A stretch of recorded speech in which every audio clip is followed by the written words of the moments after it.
13 სექტემბრის აქციასთან დაკავშირებით, რა იქნება მისი გზავნილი და მიუხედავად იმისა, რა სურვილი აქვს საქართველოს მოსახლეობას ვიზა ლიბერალიზაციის ნაწილში. რა შეიძლება შეცვალოს ასეთმა აქტივობებმა, მაშინ როდესაც პრინციპში ევროკავშირს არც რჩება ბევრი გზა გარდა იმისა, რომ შეაჩეროს ვიზა ლიბერალიზაცია, ხომ? კონკრეტული რეკომენდაციები იქნა გაცემული, არც ერთი არ არის შესრულებული. დიდი მადლობა ეთერისთვის, ისეთ დროს მომიწია პასუხების გაცემა. ჩვენი განცხადება, დღევანდელი ამ ერთობის განცხადება, თავისთავად რაც კადრშიც გამოჩნდა, მთავარი გზავნილი გახლავთ ის, რომ ერთობამ როგორც პოლიტიკური პარტიების, ისე ხალხის ამ დიდი მოცემულობის სპეციალურად ჩატარდა ხო რუსთაველის გამზირზე, იმიტომ რომ რუსთაველის პროტესტია ზორეთ იმ გამარჯვების ავანგარდში, რომელმა გამარჯვებამ ჩვენი ხუნდა მიგვიყვანოს, სადაც გვინდა რომ ვიყოთ. ამ ერთობამ უნდა დაამარცხოს და ჩამოშალოს ბიძინა ივანიშვილის მიერ შექმნილი სისტემა. პირველ რიგში, რა თქმა უნდა, ბიძინა ივანიშვილია დასამარცხებელი, აქ მე თქვენს ეთერში უსმენდი ადამიანებს, რომლებიც საუბრობდნენ საცობებისგან თბილისის გაწმენდაზე, რაღაც ეკონომიკურ პროგრამებზე და ამ შემდეგ. ეს აბსოლუტურად ყველაფერი ფარსი გამოდის, თუ კი არ ვებრძვით ბიძინა ივანიშვილს. და თუ კი თანამშრომლობთ მასთან, ხო? რას გულისხმობ? ნახეთ, იქ ჩვენი მოწოდება პირველ რიგში, რა თქმა უნდა, ამოსავალი წერტილი ისევ და ისევ ყველაფრის არის ბიძინა ივანიშვილის რუსული რეჟიმის დამარცხება. და მასთან ვინც თანამშრომლობს, ისინი დროზე უნდა მოეგონგონს. ამ სიტყვებით იმიტომ საუბრობ, რომ ჯერ კიდევ არის დარჩენილი დრო იმისათვის, რომ პარტიები, რომლებიც ცდილობენ მონაწილეობა მიიღონ არჩევნებში, მათ გადადგან ის ნაბიჯი, რომელიც უნდა ქართულ ხალხს. რეჟიმის თანამზრახველები გახდებიან. რა თქმა უნდა, რეჟიმის თანამზრახველები გახდებიან. დღესაც ნახეთ ჩვენ ცესკოში ამ არაკანონიერ, არაკეთილსინდისიერ ცესკოში მივიდნენ გახარიასა და ლელოს წარმომადგენლები სათანამშრომლოდ. ამას სხვა არაფერი არ ქვია. ეს არ არის რეალური არჩევნები, ხო? ჩვენ ხო არჩევნებისთვის არ ვემზადებით. ეს არის მოპარული არჩევნები. ამ ცესკომ აბსოლუტურად ყველაფერი არაკანონიერად გააკეთა. დაწყებული შარშანდელი 2024 წლის მოპარული არჩევნებიდან მერე როგორც გაგრძელდა, იმაზე უფრო უარეს მდგომარეობაში ახლა საარჩევნო გარემო ვიდრე 2024 წლისთვის იყო. როგორ შეიძლება მე კითხვებს დავსვამ და უბრალოდ ამ ადამიანებმა მინდა, როდესაც სახლში მივლენ, კონკრეტულად ის ადამიანები, ვინც თვითონ ინდივიდუალურად მივიდნენ, ასევე ამ პარტიის მესვეურები, რომლებიც ამ გადაწყვეტილებას იღებენ, როგორ შეიძლება თანამშრომლობა ამ ხალხთან. რასთან დაკავშირებით უნდა მიიღონ საერთო შეთანხმებები გუნდთან, რომელიც არის ერთ-ერთი დასაყრდენი ბიძინა ივანიშვილის რუსული რეჟიმის. ანუ პუტინის გაგრძელებაა რეალურად ახლანდელი ცესკო. ეს არის კრიმინალური ორგანიზაცია, რომელმაც ქართულ ხალხს წაართვა კონსტიტუციით გათვალისწინებული უფლება თავისუფალი არჩევანის. ხომ ასეა. მაშინ რასთან დაკავშირებით აქვს შეხვედრები? რაზე უნდა მოილაპარაკონ ამათმა? ამიტომ ეს არის ძალიან დიდი შეცდომა. ამით საუბარი იმიტომ დავიწყე, რომ ქართველმა ხალხმა 2024 წელს ერთ-რამეს მისახმა, გამოკვეთილი ლიდერი არ არსებობს პარტია, რომელსაც ყველაზე მეტი ხმა აქვს. ქართველმა ხალხმა მისახმა ერთობას და კოალიციურ მმართველობას. არ შეიძლება ამ ერთობის ღალატი. პირველ რიგში სწორედ ამ ხალხთან მიმართებით იმიტომ საუბრობ, რომ სამწუხაროდ გახარიამ და ლელოს გუნდმა შექმნა ერთგვარი ბუფერი, რომელიც საშუალებას აძლევს ბიძინა ივანიშვილს, რომ პირდაპირ არ მიიღოს დარტყმა ქართველი ხალხისგან. ახლა როგორ არის, ნახეთ, რა როლს თამაშობენ ისინი. თქვენ წარმოიდგინეთ პირიქით სიტუაცია, რომ არავინ შესულიყო არჩევნებში და დარჩენილიყო მარტო, ახლა მარტო რო იყოს ბიძინა ივანიშვილი და ეს მსხვილი პარტიები, რომელიც მართლა წარმოადგენენ პარტიებს, არ გულისხმობ, რაოდენობრივად მსხვილს, მოთამაშე, ვინც არის მართლა რეალური პარტია, ვინც არის, არავინ შესულიყო ამ არჩევნებში. ბიძინა ივანიშვილი დარჩებოდა მარტო. და ეს იქნებოდა ძალიან დიდი გამარჯვება, არა მხოლოდ პოლიტიკური თვალსაზრისით, არამედ ქართველი ხალხის, ხო? ეს არის ჩვენი თავარი მიღწევა ჯერჯერობით, რომ არალეგიტიმაცია, რომელიც დამტკიცდა როგორც შიგნით, ისევე გარეთ, ახლა ამ არალეგიტიმურობას ებრძვის პირველ რიგში ის ხალხი, ვინც მიდის და თანამშრომლობს ბიძინა ივანიშვილთან. არ შეიძლება ამის კეთება. ორი ღმერთის ერთდროულად თაყვანისცემა არ შეიძლება. ეს ხოა წერია 10 მცნებაშიც, პირველი მცნება ზუსტად ეს არის. ხო და რატომ უკვირთ მე, როდესაც ისინი რუსთაველზე პროტესტანტები, პროტესტის მონაწილეები აღარ იღებენ. როცა ვლაპარაკობ ჩვენ და ვარქმევთ რუსთაველის პროტესტს, გულისხმობთ იმ პროტესტს, რომელიც მთელ საქართველოშია გაბნეული, მაგრამ ამას ჭირდება შეკავშირება. კიდე ერთხელ გავიმეორებ, ეს ხალხი ელოდება ერთადერთს. ელოდება ქართველი პოლიტიკოსებისგან ერთობას, ამას მისცა სწორედ 2024 წელს არჩევნებში ხმა და ახლაც ელოდება, რომ აი ეს ერთობა დაამარცხებს ბიძინა ივანიშვილს.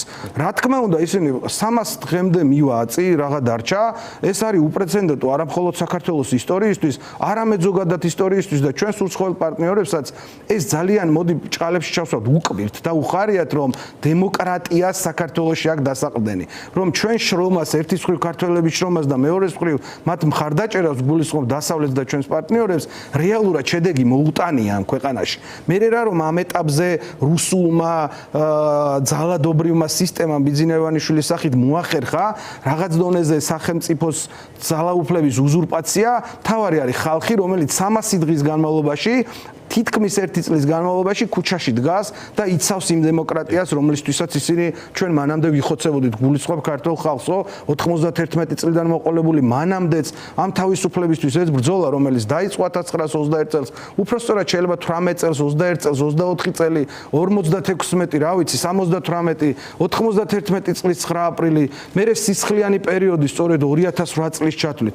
ეს არის ბრძოლის ველი და ამას არ დათმობს ქართველი ხალხი. ამიტომ ერთი ბიძინა ივანიშვილმა უნდა იცოდეს და ეს ძალიან კარგად იცის მან, რომ ხალხი არ დათო, ეს ვერასდროს საქართველოს ვერ იქცევა ბელორუსად. ვერასდროს ამისთვის არ უცხოურია ქართველს, რომ საბოლოო ჯამში ის იქცეს ბელორუსად.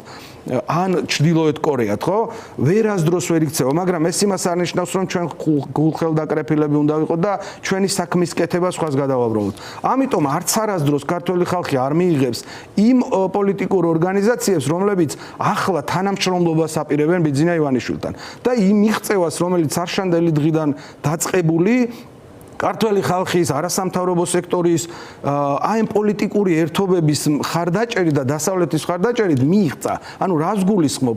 საქართველოში და მის საზღვრებს გარეთა ჩვენს პარტნიორ ორგანიზაციებში და ქვეყნებში დადასტურებულად ყველა მიცის, რომ ბიძინა ივანიშვილი არ არის ქართველი პოლიტიკოსი. ის არის პუტინის და კრემლის გაგრძელება, უზურპატორი, რომელიც ცდილობს ხელისუფლების ძალადობრივ შენარჩუნებას საქართველოში დემოკრატიული თამაშის წესების განადგურებით. რატომ? იმიტომ რომ დემოკრატიული თამაშის წესები ვერ მისცემს საშუალებას, რომ მან შეინარჩუნოს ის, რაც არ ეკუთვნის. ბატონო, თქვენ ამბობდით, რომ ნუ უკვე შემდეგ რომ პროტესტი არ იღებს კონკრეტულ ლიდერებს, ხო? მოკლედ, შეთავაზება ასეთი იყო, რომ ვისაც აქვს სურვილი, ყველა შეიძლება მივიდეს, მაგრამ ლელო ძლიერი საქართველოს იგივე კახარიას პარტიის წევრებს არ ელოდებით, იმიტომ რომ ლოგიკურია რომ არ მოვიდნენ, აი როგორია თქვენი პოზიცია. ხო, ნუ არ შეიძლება კიდე ერთხელ გავიმეორებ, ორი ღმერთის ერთდროულად პატივისცემა არის შეუძლებელი. ან ემსახურები თავისუფლებას, ან ემსახურები იმ სისტემას, რომელსაც წარმოადგენს ბიძინა ივანიშვილი. აი დღეს ეს ძალიან კარგად გამოჩნდა ცესკოში მომხდარი ამბით, დაფიქსირებით იმით, რომ ეს ადამიანები იღებენ მონაწილეობას არჩევნებში. ნახეთ, განაცხადეს, მაგალითად, კახარიას პარტია აცხადებს, რომ არის ეს იქნება ბრძოლის ველი, სადღაც რაღაცას გამოგლეჯეთ. გინახავთ სადმე, მე ისტორიკოსი ვარ, სადმე გინახავთ გენერლის მიერ მოგებული ბრძოლა, რომელიც გარბის ბრძოლის ველიდან. თან გიცხადებს, რომ ეს არის ბრძოლის ველი და თან გადის ამ ბრძოლის ველიდან. ასე თამაში არ შეიძლება. ამიტომ ამბობ, ეს ადამიანები იქცნენ თანამედროვე სამეცნიერო ლიტერატურა შესხო ჩვენს ქვეყანაში არ ხდება პირველად რა.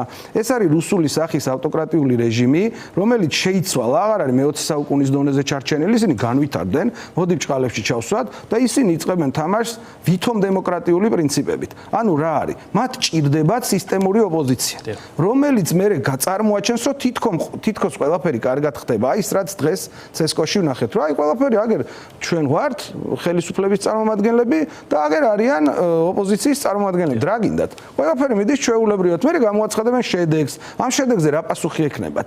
ხო, ხვდები? ანუ ესენი ეს ადამიანები ირგებენ ძალიან ცუდ როლს.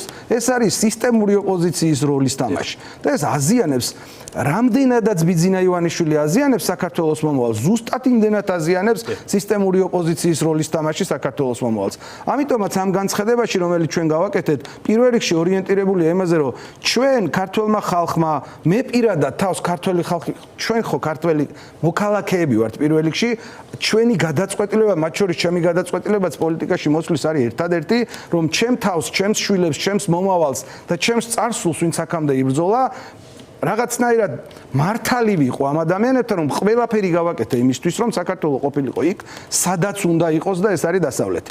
და მე ვერ დაუთმობ ამ ქვეყანას ბიძინა ივანიშვილს, არ ვიცი, ვერ დაუთმობ იმ ადამიანებს, რომლებიც პარტიულ ოპოზიციის წარმომადგენლებს გულისხმობ ლელოს გახარიას, რომლებმაც აი ამ რეალობაში პარტიული ნაბიჯები უფრო წინ წამოწიეს და მიზნები უფრო წინ წამოწიეს, ვიდრე საერთოობა და ერთობა. ამიტომ 13-ში ყველანი, ვისაც აქვს სურვილი, ვისაც აქვს პრეტენზია, რომ ემსახურება ამ ქვეყანას და თავისუფლებისთვის ბრძოლა არის მისთვის ძალიან მნიშვნელოვანი, ყველას ველოდებით იმისათვის, რომ დაინახოს ერთის მხრივ დასავლეთმა, მეორეს მხრივ პირველ რიგში ბიძინა ივანიშვილმა და აი ამ ვითომ ოპოზიციურმა პარტიებმა, რომლებიც ცდილობენ რომ რაღაც რა ვიცი რა გააკეთონ ამაზე თუგნებავთ მე უფრო ღრმად ჩავშალოთ, ვისი მიღწევა უნდათ, ამით დაინახო რომ ქართველ ხალხს უნდა ბრძოლა.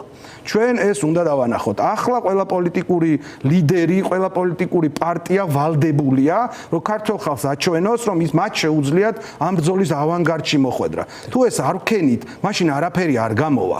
ხვდებით რას ვამბობ, ეს ასია და თუ კი ეს არ მოხდა, ეს იქნება და ჩვენ დავშორდით დასავლეთ საბოლოოდ და ვიზა ლიბერალიზაცია გაუქმდა ევროკავშირს საბოლოო ჯამში დავშორდით, ეს იქნება არა მხოლოდ ბიძინა ივანიშვილის ბრალი. ეს იქნება იმ ხალხის ბრალი, ვინც აქ ცხოვრობდით და ნაბიჯი არ გადავდგით იმისთვის და არაფერი გავაკეთეთ, მაქსიმალური არ ვეცადეთ, რომ ჩვენ ყველაფერი გვეკეთებინა იმისთვის, რომ ეს გზა დაგვებრუნებინა. პირდაპირ ვამბობ, ამის სიმბოლური მაგალითი არის გელათი.